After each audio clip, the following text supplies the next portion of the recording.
Celebra con nosotros los 100 años del descubrimiento al mundo de Machu Picchu, con una cobertura en vivo y en directo del gran evento Machu Picchu, historia y homenaje a una maravilla del mundo. Una transmisión sin precedentes y que por primera vez será proyectada al mundo por la señal HD de TV Perú. Además, durante todo el día ofreceremos programas especiales de reportaje al Perú. Jairam Bingham llegó a este mismo lugar hace 100 años. Costumbres. Desde el santuario de Machu Picchu, patrimonio cultural de la humanidad. Sucedió en el Perú. Un ejemplo perfecto de lo que es armonía entre arquitectura y naturaleza. Y también mesas de diálogo con expertos que nos darán a conocer detalles desconocidos de nuestro monumento arqueológico más importante. Alturas de Machu Picchu, año en el que también se compuso una de las obras más importantes de este grupo. Y les contamos que se editó simultáneamente en Chile, en Argentina, también en el Perú, en Bolivia, en Uruguay, en Brasil, y después se editó en Europa. Escuchemos a los Jaivas. Pasaj, Huata, Juntas, Caiquita, Lipin, Yaxta, Kawasumki.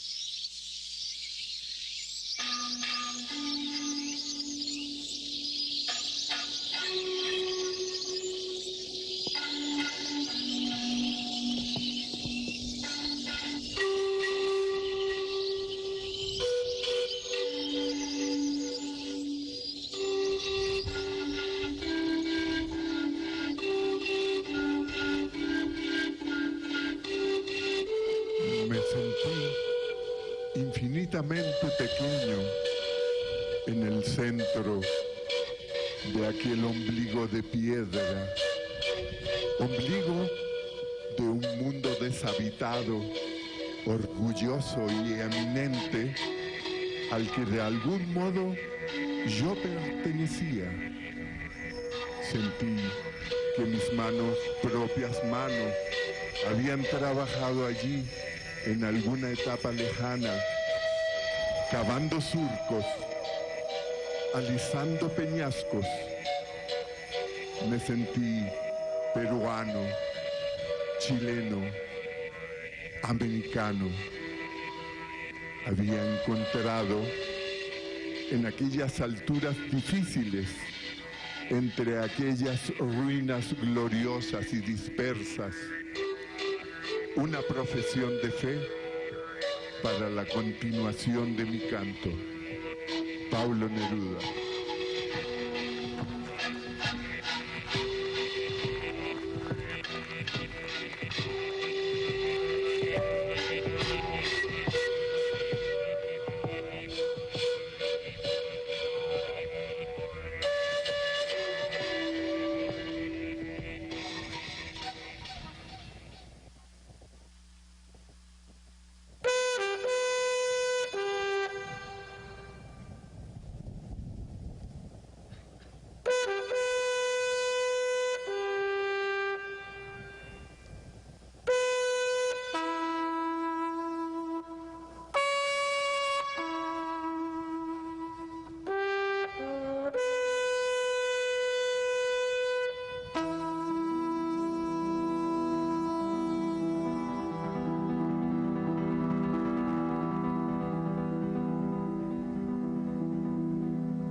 conversación abierta entre los almacenes y los silbidos, en cuál de sus movimientos metálicos vivía lo indestructible, lo imperecedero, la vida.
Esperando su muerte, su corta muerte diaria y su quebranto ciego de cada día era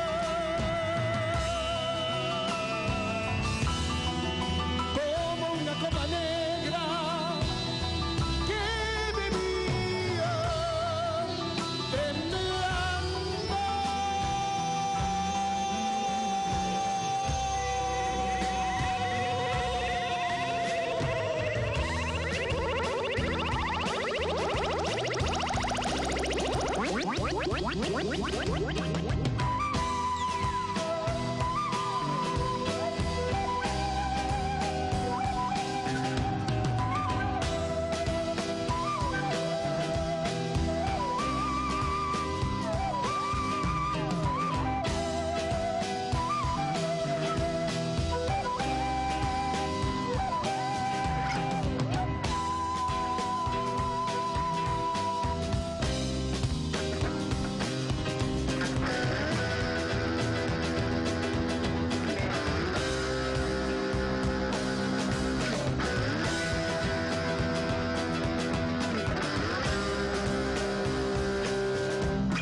Entonces en la escala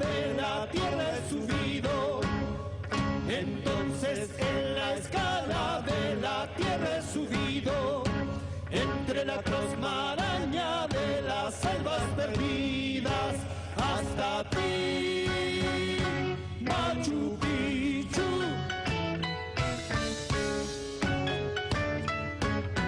Alta ciudad de piedras escalares, por fin morada del que lo terrestre lo escondió en las dormidas vestiduras, en ti como dos líneas paralelas, la cuna del relámpago y del hombre se mecían en un viento de espinas, madre de piedra, espuma de los cóndores, alto arrecife de la aurora humana.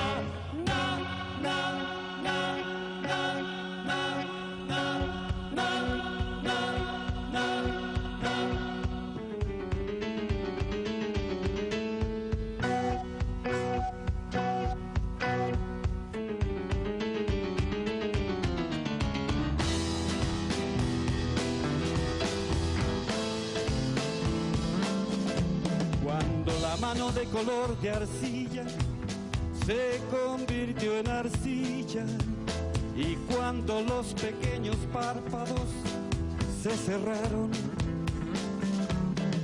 llenos de ásperos muros, poblados de castillos, y cuando todo el hombre se enredó en su agujero, quedó la exactitud enarbolada, el alto sitio de la aurora humana, la más alta vasija que contuvo el silencio, una vida de piedra después de tantas vidas.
Sube conmigo, amor americano, besa conmigo las piedras secretas. La plata torrencial del Urubamba hace volar el polen a su copa amarilla. Buena el vacío de la enredadera, la planta petria, la guinaldatura, sobre el silencio del cajón serrano.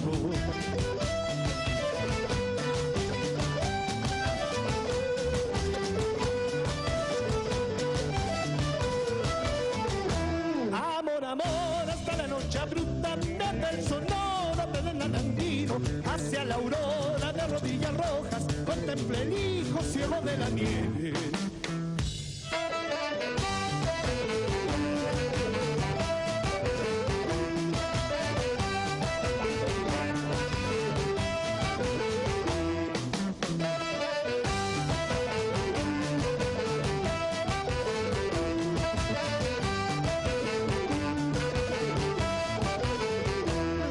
Camayo de sonoros hilos, cuando rompen tus granos lineales en blanca espuma como herida nieve, cuando tu venda va al acantilado, canta y castiga despertando al cielo. ¿Qué idioma traes a la oreja apenas desarraigada de tu espumantina?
Deja que el tiempo cumpla su estatura en su salón de manantiales rotos, y entre el agua de los y las murallas recoge el aire del respiradero, las paralelas caminas del tiempo, el canal ciego de las cordilleras.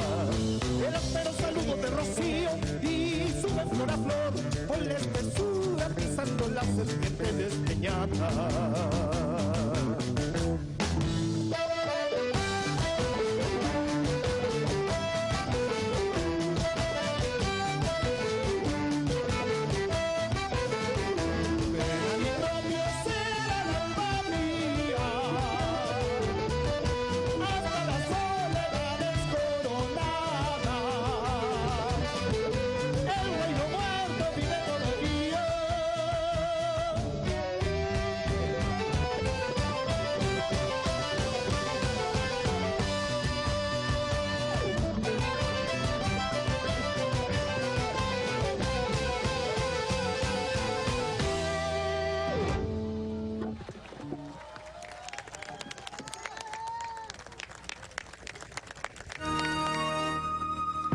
Destacamos el importante aporte del consorcio Camisea en las celebraciones por el centenario del hallazgo de Machu Picchu. Camisea impulsando el futuro.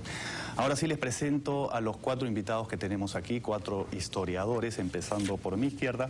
El primero no necesita mayor presentación, estuvo 9 años a cargo de la conducción de Sucedió en el Perú, además es uno de los fundadores del programa y a quien tengo ahora la responsabilidad de reemplazar en la conducción del programa.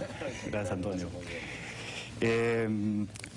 Juan Luis Orrego es profesor de la Universidad Católica y además ha estado ligado como historiador a proyectos televisivos relacionados con la historia.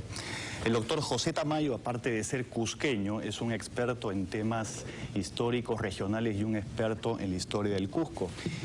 Y Henry Mitrani, historiador también, que de alguna manera también ha estado ligado a proyectos televisivos relacionados con la historia. En esta primera parte yo quería proponerles el tema de Hiram Bingham y Machu Picchu. Empezar por unos datos biográficos. ¿Quién es este señor? ¿De dónde proviene? ¿Cuál es su origen? ¿Dónde nace? Para quien quiera tomar la palabra. No, Bingham es hawaiano. Es miembro de una tercera generación de misioneros norteamericanos, que Hiram Bingham primero, que es el primer misionero que llega a Hawái. Después Estados Unidos se queda con Hawái, pero en esa época era un reino. Y Bingham es nieto, Hiram Bingham III, de este primer Hiram Bingham. Y su padre, un misionero además que se hace muy famoso porque adapta la Biblia a la lengua hawaiana, a las tradiciones hawaianas, interesados por la historia también de Hawái. Y es el que le mete a Bingham el interés por la historia y por escalar montañas, porque Bingham es un gran escalador. Tan es así que cuando viene en 1911 y llega a Machu Picchu por primera vez, uno de sus retos era comprobar si el Coropuna era la montaña más alta del Perú. Y lo llega a trepar, pero había una norteamericana que se llama Anita Peck, que le trepa el Huascarán y dice que no, que es el Huascarán. Entonces eso queda en el olvido. Pero una de sus pasiones que la quiere en Hawái es el escalar. Ese es Hiram Bingham. Un tema es que Bingham, igual que Obama, ambos son hawaianos. Sí. Sí, efectivamente. Ninguno de los dos parece. Pero sí, son hawaianos. Bueno, Bingham era historiador de historia contemporánea de América Latina, especialista en Bolívar, y él mismo declaró: yo de los incas no sé, ni sabía absolutamente nada, ni me interesaba el campo de la arqueología. De modo que en realidad su labor arqueológica fue la de un autodidacta, ¿no? Porque no era preparado en esa materia. Pero sí logró reunir un equipo de gente capaz entre los profesores que estaban con sus años sabáticos y que querían trabajar en la limpieza y puesta en valor de Machu Picchu. La llegada a Machu Picchu, ya todos la conocen, pero en realidad quien le dio el derrotero a Bingham para llevar a Machu Picchu fue Albert Yesque, rector de la Universidad del Cusco. A eso quería llegar, perdóneme que lo interrumpa. Él, siendo historiador y no arqueólogo, como podemos pensar en un primer momento, ¿cómo se interesa? Además, su especialidad era el siglo XIX, más la independencia, la colonia, toda esta época. ¿Cómo llega a interesarse por el tema de los incas? ¿En qué momento pasa esto? Bueno, queda claro entonces que Hiram Bingham no era un aventurero, esto no lo descubrió al azar. Hiram Bingham desde años antes estuvo muy interesado por la historia de los incas, a pesar de haber tenido una preocupación inicial por la historia contemporánea. Luego se interesó por saber dónde estuvo ubicado el último reducto de los incas, de la élite cusqueña, en el tiempo de los incas de Vilcabamba. Es por eso que lee, se ilustra y tiene un primer viaje allá por 1906, que desde Buenos Aires se dirige al Cusco y, guiado por algunas personas, llega a Choquequirao. Y allí se da cuenta, bueno, conoce Choquequirao, pero no cree que ese puede ser el último reducto de los incas. Con esa información regresa a Estados Unidos y ahí empieza a planificar la expedición a lo que él quería buscar, quería encontrar, que era la ciudad de Vilcabamba o de Vitcos, ¿no? Por eso es que consigue una financiación. En un primer momento va a la Universidad de Yale, va a la National Geographic, ¿no? Tuvo algunos problemas por reunir algún dinero, gente de la familia, amigos, su suegro le da algún dinero y logra juntar pues una suma realmente importante para la época, que fueron unos $35.000, ¿no? De la época. $35.000 de hace 100 años son por lo menos unos 15 o 20 veces más de lo que es ahora. Entonces ya se trata, su viaje, el segundo viaje, el que llega aquí en 1911, pues se trata pues de una empresa financiada y planificada. Además, era una persona hábil en tejer relaciones, ¿no? Digamos que logra un financiamiento importante para su viaje. Por parte de la familia también, estaba casado con una mujer muy adinerada. Bueno, su suegro había sido uno de los fundadores de la joyería Tiffany en Nueva York, entonces plata tenían, ¿no? Pero de todas maneras no fue la única fuente de este primer pozo que que reunió para ya venir a la expedición, entre comillas, definitiva.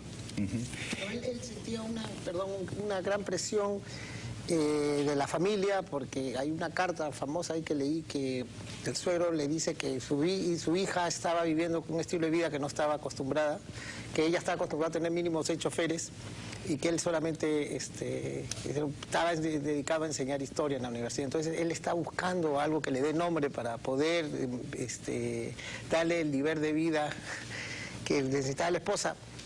Y es más, lo llega a hacer porque entre el suegro y él después construyen ahí dentro de la Universidad de Yale hay una mansión, que es la mansión de los Bingham, que hoy en día se utiliza como el lugar central para las grandes recepciones de la universidad. Y él llega a tener 7 hijos, además todos hombres, una familia numerosa. Entonces la presión familiar lo que lo hace buscar, es una época de descubrimiento. Amundsen llega al Polo Sur creo que en ese mismo año, me parece, en 1911.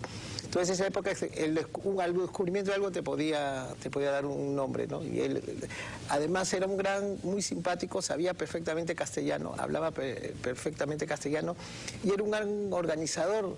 La gente se olvida, pero él también estudió administración de empresas en Berkeley, antes de estudiar historia en Yale. Entonces él estudia administración de empresas y después estudia historia, por eso es un organizador de empresas, digamos, un capitán de empresa, ¿no? Tú dijiste algo interesante.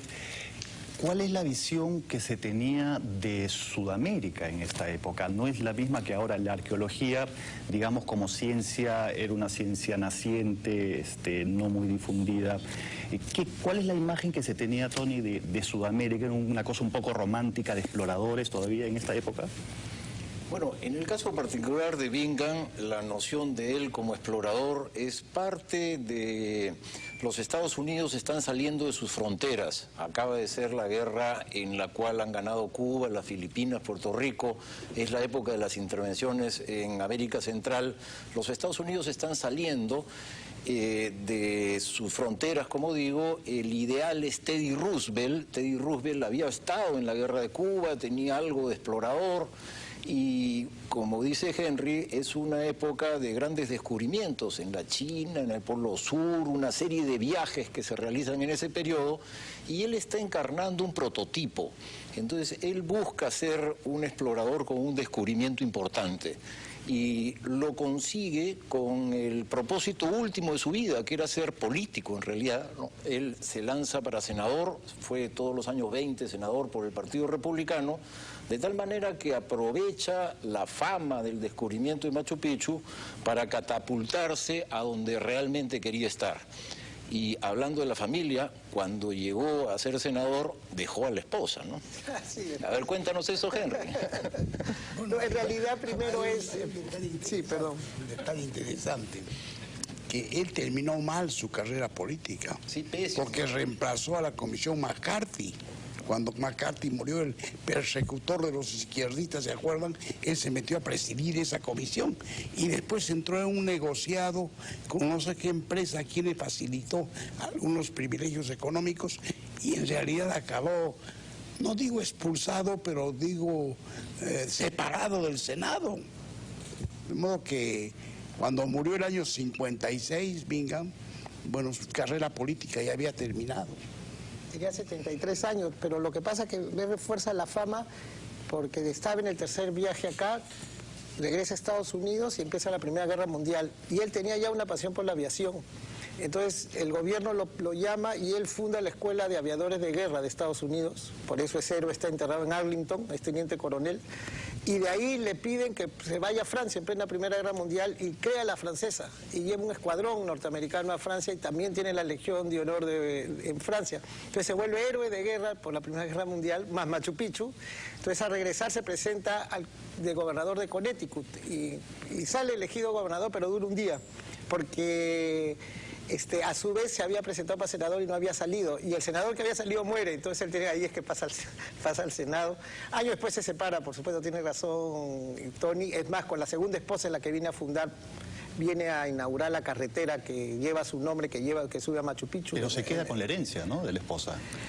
Bueno, no viven mal los hijos, no es que los abandonan, ni van a la Defensoría del Pueblo, ni nada. Ella después se vuelve a casar ella era violinista, concertista, ella se llamaba Alfreda Mitchell. Su abuela, en realidad, era la hija de Charles Tiffany, el fundador de Tiffany. Pero perdóname, Henry, sin embargo hay un hijo que escribe una biografía del padre, y este hijo le da bastantes palos, ¿no? Cuenta, por ejemplo, lo que estás contando con medias palabras, que en realidad se quedó con algunas acciones que pertenecían a la familia. Ahora, que el padre interpretó que eran suyas. Pero ojo, cuando el hijo hace la biografía del padre, ya regresando al tema de Machu Picchu, es el hijo el que descubre que Bingham, con el tiempo, de una manera más o menos sistemática, terminó soslayando u ocultando que antes de que él llegara a las ruinas lo había hecho este hacendado Agustín Lizárraga, y que él encontró la placa, ¿no?, o la inscripción, el graffiti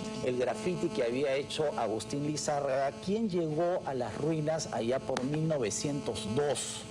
Entonces, Bingham no solamente llegó a Machu Picchu por lecturas, ¿no?, sino también por una serie de informantes. El otro que tiene mucho que ver aquí es la figura de Alberto Giesecke, ¿no?, rector, un gran rector de la Universidad de San Antonio Abad del Cusco, norteamericano también, quien se enteró de la existencia de las ruinas a través del terrateniente Polo y Laborda, y le escribe a Bingham en el intermedio de su primer y segundo viaje sobre estas noticias. Giesecke no pudo ir a las ruinas, no subió hasta las ruinas, creo que por el tema del tiempo, en fin, pero ya Bingham tenía datos precisos sobre la existencia de estas ruinas en la zona de Picho o de Picchu, ¿no? Recordemos además una cuestión muy importante. Mucho se dijo que los españoles no sabían de la existencia de Machu Picchu.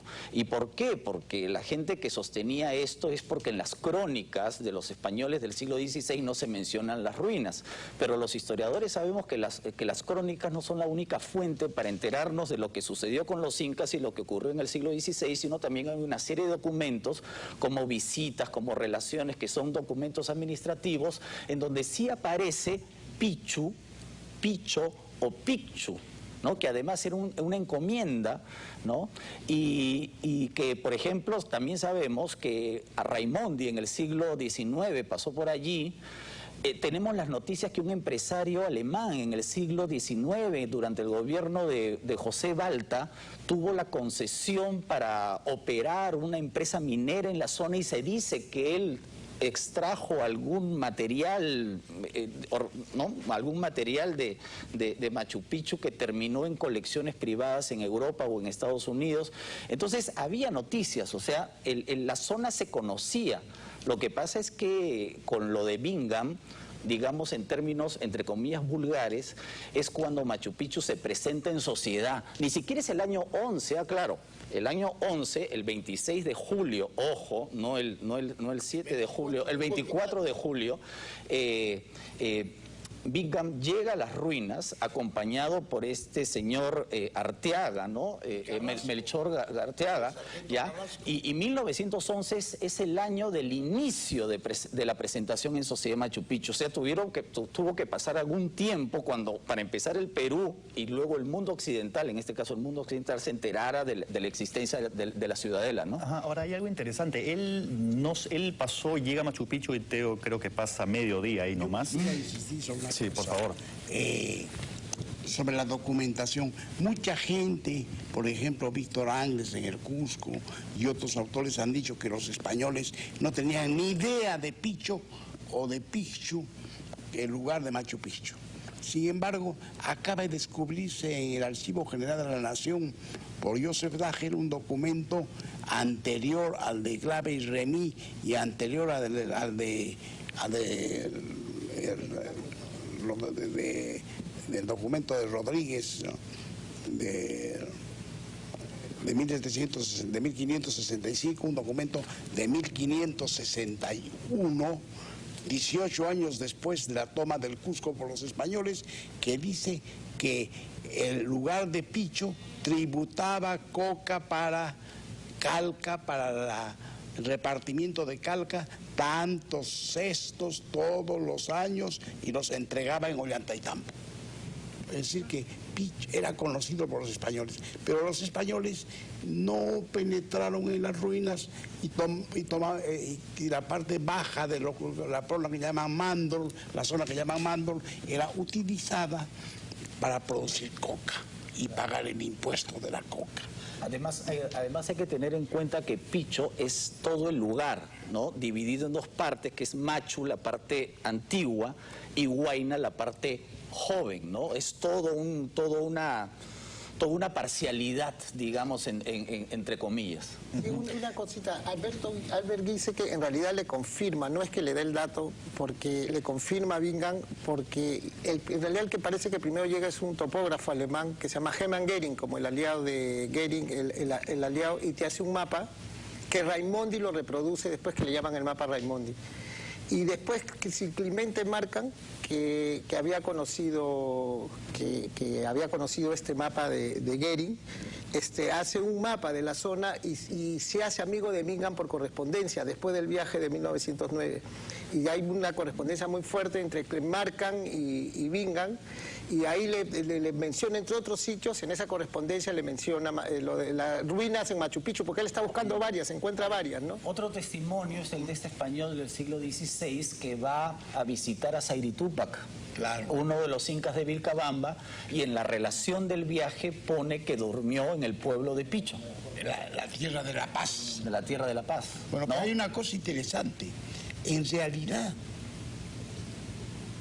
¿quién llevó a Yesique y a Bingham a esa zona, sobre todo a Yesique? Fue Braulio Porro y Laborda, dueño de la famosa hacienda de Charate, donde ahora está el gas de Camisea, que era una hacienda que abarcaba toda la provincia de la Convención hasta Loreto, un latifundio gigantesco, ¿no? Y allí le hizo ver con el cuidante del puente, que era un señor Arteaga, del puente de San Miguel, que era un señor Arteaga, ¿no?, que él podía llevarle a unas ruinas que había ahí, pero que no vinieran en esta época, que era época de lluvias, sino vinieran en la época seca en que podían pasar. Esto fue en enero de 1911. En junio llegó Bingham al Cusco y Yesique le dijo: anda, ahora que está seco el río, le pagas un sol al señor Arteaga y te hace subir a las ruinas que me han indicado. Ahora, tanto Bingham como Yesique hablaban el castellano perfectamente. Y lamentablemente Agustín Lizárraga parece que muere ahogado en el río. ¿Un año después? No, un año después, cuando quiso regresar a las ruinas, ¿no? El que había puesto el grafiti, yo llegué aquí, 1902. Birner también pasa por ahí, ¿no? Charles Lo Birner. esencial acá es discutir qué estaba buscando Bingham, ¿no? O sea, el punto es, Bingham se encontró con Machu Picchu, Bingham descubrió Machu Picchu. Son dos conceptos distintos. Y al respecto, yo creo que se encontró con Machu Picchu, porque estaba buscando otra cosa. Estaba buscando Vilcabamba. Y cuando llega a Machu Picchu, está tan apurado buscando Vilcabamba que se queda medio día nada más en Machu Picchu. Es luego, posteriormente, al terminar su viaje de retorno en los Estados Unidos, cuando revela las fotos, que las fotos le indican que ha estado en un lugar de calidad majestuosa. Y entonces regresa una segunda vez, esta segunda vez ya con expedición científica. De tal manera que el viaje de 1911 es un encuentro feliz, ¿no? Ese es, ya a manera de conclusión, nos está ganando un poquito el tiempo. La imagen de acercarnos, la forma de acercarnos a la imagen de Hiram Bingham, más que un descubridor, alguien que se encontró con esto y tuvo valor también, ¿eh? y poner en valor toda esta riqueza. La idea mediática, ¿no? Al ser con National Geographic es algo muy moderno, es el que lo da a conocer mediáticamente al mundo. Claro, ese es el mérito de Bingham, pues, ese es el mérito, lo mediático, ¿no? Me parece a mí que la solución está dada por el famoso secretario de la Universidad del Cusco, el doctor Cosio, José Gabriel Cosio, no Cosio, que dice: muchos conocían Machu Picchu, pero el doctor Bingham le ha dado la fama y el prestigio arqueológico ante el mundo. Él lo ha hecho conocer ante el mundo. Ese es su verdadero mérito. Vamos a seguir conversando más adelante sobre este y otros temas más. Antes del corte, una mención importante. La celebración por los 100 años de Machu Picchu maravillando al mundo llega gracias a Cerveza Cusqueña, la única que comparte su místico origen. Cusqueña, patrocinador oficial del evento. Vamos a un corte y luego vamos a seguir conversando. ¿Cuál era el momento histórico? ¿Cuál era el contexto en este momento cuando se empieza la construcción de Machu Picchu? Bueno, yo creo que hay tres puntos hasta ahora que parecen inamovibles sobre Machu Picchu y que lo planteó ya Valcárcel a principios de los 60. Uno, que fue construido en tiempos de Pachacútec, aproximadamente en 1460. Dos, que fue un santuario, es decir, su uso fue ritual, religioso. Y tres, que su ocupación, su vigencia fue hasta el fin de la dinastía de los Incas de Vilcabamba, es decir, década de 1570. Por lo tanto, la vigencia total de Machu Picchu fueron alrededor de 100 años, ¿no? De 1460-70 hasta 1570 aproximadamente. Eso es lo que hasta ahora parece inamovible. Ahora, ¿por qué es tan importante la figura de Pachacútec? Se dice que es el único inca historiable incluso, ¿no? Que los demás pueden ser un poco mito. ¿Qué otras obras, qué otras cosas hizo él aparte de impulsar la expansión del Tahuantinsuyo? Bueno, él hizo muchas obras políticas, guerreras, reformadoras, etcétera. Él cambió la visión del Tahuantinsuyo, fue el creador del Tahuantinsuyo, fue el reconstructor del Cusco y como tal fue el constructor de Machu Picchu, y fue además un hombre místico, y por eso Machu Picchu decía, como afirmaba John Rowe, como afirmaba Chávez Bayón, los dos grandes machupichólogos que ha habido en el siglo XX, era un sitio para contemplar en el paisaje el culto a la Pachamama. Tenía un sentido ritual, religioso, sagrado, algo que Carrel y que otros expertos en lo sagrado señalan como característica de los sitios que tienen carisma y que tienen determinado espíritu religioso profundo, al mismo tiempo que estético, en que la armonía entre lo hermoso del paisaje, lo bello de la construcción y lo sublime del lugar se juntan para producir un efecto realmente extraordinario en las personas con sensibilidad, lo que podríamos llamar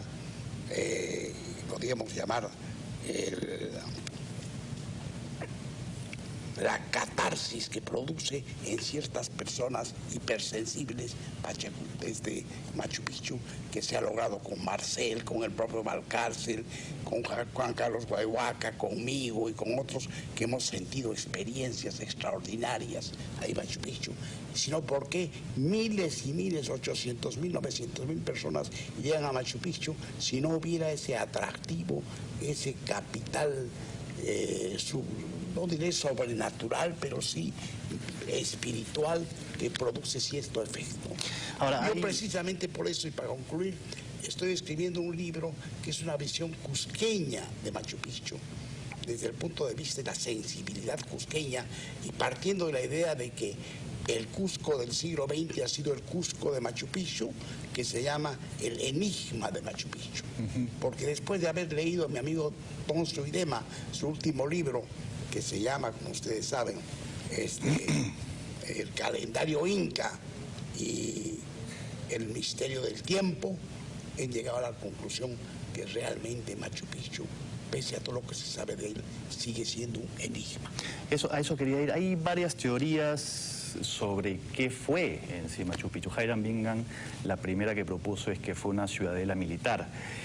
¿Qué otras cosas se han dicho de Machu Picchu? ¿Qué teorías hay? ¿Y qué es lo que...? Haciendas reales, ¿no? O sea, hay un concepto de la etnohistoria que es la hacienda real, donde se sostiene que los últimos incas, que en realidad son 4, ¿no? Pachacútec, Tupac Yupanqui, Huayna Cápac y la generación de Huáscar y Atahualpa, es decir, 4 generaciones de incas históricos, de los cuales se puede con certeza saber que existieron, que fueron personas de carne y hueso. Bueno, Pachacútec sería el constructor de Machu Picchu y alguien que tiene, digamos, tierras y servidores que pertenecen a su familia ampliada, que pertenecen a su panaca, y que esas tierras y esos servidores están en este mundo para rendirle culto eterno a su momia, para rendirle culto eterno a él como soberano ya transformado en semidios, a su muerte. Entonces, eso es Machu Picchu, un lugar donde debe haber estado su momia, que ha sido construido especialmente para guardar su recuerdo y que tiene pues un conjunto de servidores, sacerdotes y gente del común que mantiene un lugar sagrado en memoria de el gran fundador del imperio. Además hay algo importante. Luego de su victoria frente a los chancas y de instaurar el culto solar, Pachacútec manda construir Ollantaytambo y Pisac. Y luego va por el curso del río y parece que la conquista de esa zona, según las crónicas, y eso sí sale en las crónicas, más no el lugar Pichu, es para proteger al Cusco de la retaguardia de los chancas. Por eso es que llega hasta Vitcos, Pachacútec. Entonces, Machu Picchu, además, es la culminación, la grandiosa culminación de todo un conjunto de sitios arqueológicos que parece que tuvieron carácter ritual. Y como dice Tony, según los documentos coloniales, esto ya no aparece en las crónicas, era una hacienda real, es decir, un espacio, un territorio que Pachacútec se reservó para sí, para su familia, para la panaca, y lógicamente es un sitio que ya perdió trascendencia, perdió importancia cuando cae el Estado y cae el culto solar. ¿Se llamó Machu Picchu? No sabemos. Machu Picchu es el nombre del cerro. Nosotros no sabemos cómo los incas llamaban a la ciudadela. Tampoco sabemos si los nombres que ahora le han asignado a los sectores de Machu Picchu fueron los originales. No, estamos seguros que no, si los inventó Bingham. Claro. ¿Ya? Yo quisiera añadir algo. Nuevos arqueólogos jóvenes del Cusco creen más bien que Machu Picchu fue un centro administrativo para comunicar la sierra con la selva alta e intercambiar productos, entre ellos Fernando Astete, que ha sido jefe o es jefe del santuario de Machu Picchu y ya vive ahí hace 12 años, y Yulino Zapata, que ha trabajado ahí. Pero paralelamente han encontrado también en Machu Picchu 34 huacas. De modo que el papel religioso y el papel de intercambio administrativo e intercambio de mercaderías con los piros que venían por el Pongo de Mainique en cierta época del año, parece que se podrían juntar en cierta medida. Es decir, no es un carácter exclusivamente religioso ni exclusivamente administrativo. Yendo a temas un poquito más específicos, a ver si podemos hacer un ejercicio de imaginación, Henry, quería preguntarte, ¿podemos tener una idea más o menos cuánto tiempo puede haber tomado construir Machu Picchu? Bueno, se ha quedado abandonado, o sea, se estaba construyendo ciertas partes cuando se ha abandonado. Tú ves las fotos de Bingham que toma en el 12 y lo que es, donde está el templo de las 3 ventanas y el templo principal, está el hastial, donde estaban los obreros trabajando, que alguien después lo ha sacado, ya no existe, pero está ahí, está esta barra donde se paraban los obreros con las herramientas, está intacta, como si hubiera... Y es más, el lado de esa pared, donde se ve la foto, se ve que se estaba trabajando en el templo principal. Sí, apoyando esa idea, hay también en las canteras piedras que estaban siendo trabajadas. Y claro, que están ahí a medio hacer. A medio trabajo, o sea, claro, no se había terminado de construir. O sea, siempre estuvo en construcción. Porque era la panaca, la de Pachacútec, la que claro, continuaba a lo largo, o sea, las diferentes generaciones seguían construyendo, o sea, estaba en constante construcción. Lo que pasa es que la gente no se puede entender Machu Picchu si no sabe la historia de los incas, si no se comprende la historia de los incas. Y en este caso, Machu Picchu pasa a ser frontera de los incas y exponencialmente con el crecimiento tan rápido en 100 años pasa a ser corazón, digamos, de lo que es el universo de los incas. Entonces, digamos que los incas antes de Pachacútec solamente se supone su padre Viracocha había llegado a Calca. Y ahí nomás, no habían pasado de ahí, habían vencido a los reinos, a los señoríos, a los hinchis de la zona, que eran guayas, poques, etcétera, y después ya van avanzando y los maras, los cuyos, etcétera, y van tomando todo, dejan su cuenca, que es el Guatanay, y pasan a conquistar lo que es el río Urubamba, todo el valle del río Urubamba, y el cañón del Torontoy, donde está Machu Picchu, termina, digamos, termina ese valle.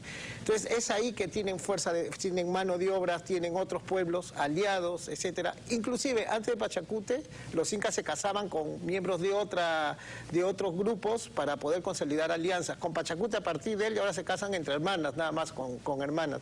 Entonces, digamos que cuando llegas al cañón del Torontoy, ya tienes, y después se va un poco más allá, se va, conquista los Collao, ya tienes Wall Street con Detroit, digamos, tienes tanques y dinero, y a partir de ahí empieza la creación del Tahuantinsuyo en todo el sentido de la palabra, ¿no? Ya no los para nada, planifican, tienen refuerzos, tienen mano de obra, tienen soldados para pelear, etcétera, ¿no? Esa era su capital, la mano de obra. La tienen ahí, ¿no?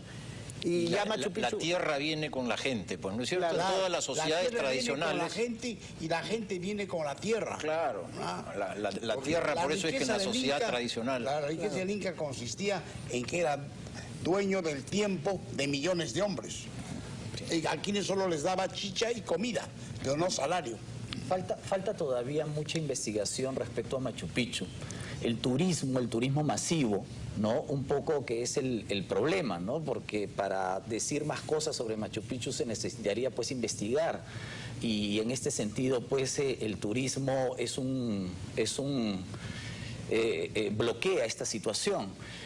Muy pocas cosas lamentablemente podemos decir con sustento científico respecto a Machu Picchu, y aquí hay que alertar también a la población que mucho se escribe y mucho se dice sobre Machu Picchu, pero mucho de eso no tiene sustento realmente científico.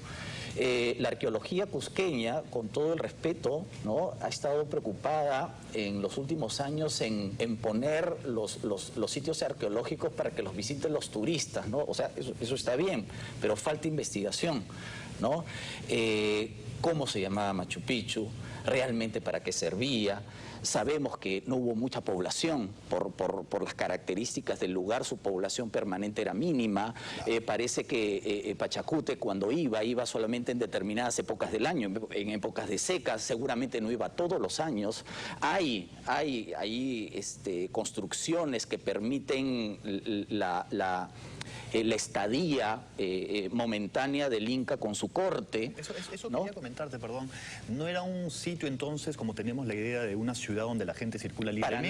Para nada, era un sitio sagrado, de muy difícil acceso. Cerrado, de difícil acceso, ¿no? Y al cual, como está diciendo Juan Luis, acude una panaca, una familia ampliada en peregrinaje, pasa unas semanas dedicadas a ciertos ritos y la familia se retira. Los que quedan son un pequeño grupo de permanentes, servidores del lugar, algunos sacerdotes, algunos obreros de mantenimiento. Y a veces iría después la momia de Pachacute, ya el Malqui, ya muerto iría el Malqui. Carlos, en una cosa, Robo y Chávez Bayón decían que de 3.000 centros arqueológicos del Cusco solo se habían estudiado y excavado 20. Es decir, hay una gran mayoría de centros arqueológicos que no se han estudiado. Y Lumbreras tiene razón cuando dice que la arqueología cusqueña está poco estudiada. Y además hay un problema. Bueno, celebramos que las piezas que Bingham se llevó hace 100 años hayan regresado, pero es muy poco lo que un arqueólogo serio puede trabajar con esas piezas, porque para la arqueología seria el arqueólogo tiene que encontrar las piezas en su contexto. Claro. Esas piezas ya están totalmente desarraigadas y fuera de contexto. Por lo tanto, la única forma en que podemos avanzar verdaderamente en el conocimiento de Machu Picchu es trabajar en la zona, pero para eso habría que limitar la afluencia de turistas, porque o cerramos parte o cerramos todas las ruinas, pero mucha gente, como nosotros sabemos, directa e indirectamente vive del turismo a Machu Picchu, ¿no? Tú ya has adelantado un poco el tema, Juan Luis, a que quería entrar ya un poco para ir buscando las conclusiones de todo esto. ¿Cuál es el futuro? ¿Cuál debería ser el futuro de Machu Picchu? Aparte de seguir investigando y llegar a verdades más precisas. Hay un problema muy grave. Actualmente Machu Picchu recibe 800.000 turistas al año, 2.500 diarios más o menos, y el Camino Inca 500, es el límite que le ha señalado la UNESCO. Pero hay gente, comerciantes del turismo, tanto en el Cusco como aquí en Lima, que quieren meterle a Machu Picchu 6.000, 8.000, 10.000, con lo cual lo destrozamos. Ese es el peligro de no dejar a las generaciones futuras lo que en este momento podemos disfrutar. Claro. Ahora, es muy difícil a mediano plazo desmachupizar el turismo, ¿no? Claro. Porque la mayoría de gente que viene al Perú y terminan conociendo otros lugares, tienen como destino inicial o principal Machu Picchu. Bueno, es la imagen del Perú. ¿No? Es la imagen del Perú, ¿no? El símbolo. ¿No? El símbolo, claro. Y lamentablemente eso puede matar, o sea, Machu Picchu puede morir víctima de su propio éxito. Claro. Y eso es lo que no debemos permitir, porque así con lo que estamos haciendo con Machu Picchu también lo estamos haciendo con otros recursos naturales. Yo muchas veces escucho, yo quiero que mis nietos también prueben esto. Sí, pero si no cuidas los camarones, si no cuidas los lagos, si no cuidas Machu Picchu, en este caso, ¿qué va a quedar para las generaciones futuras? Y ojo, no solo es la ruina o la ciudadela, no solamente son los restos arqueológicos. Machu Picchu, afortunadamente, queda en un lugar que es todo un santuario ecológico, es decir, hay flora, fauna en todo ese lugar. No es como las pirámides. Tú llegas al Cairo, te tomas un taxi al aeropuerto y a los 40, 50 minutos estás en las pirámides que están prácticamente dentro de la ciudad. Ahí no hay fauna, no hay flora, no hay nada. Eso está integrado a la ciudad. Machu Picchu es un lugar especial. Ojo, no solo son los restos arqueológicos, es todo el ecosistema, todo el contexto y además una serie de ruinas o de sitios arqueológicos articulados a Machu Picchu. O sea, hay que verlo como conjunto. Si me perdonas un segundo, el verdadero peligro no son 2.500 personas en Machu Picchu ruinas, el verdadero peligro es abajo.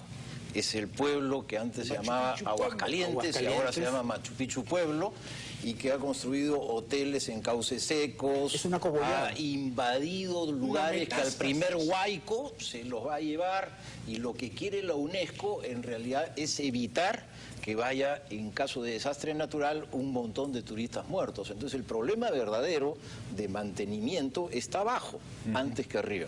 Yo les agradezco muchísimo a los cuatro por haber estado aquí. Ha sido una conversación por demás interesante. Nos quedaríamos horas conversando, pero nos ha ganado... Esto es televisión, lamentablemente, en eso del tiempo.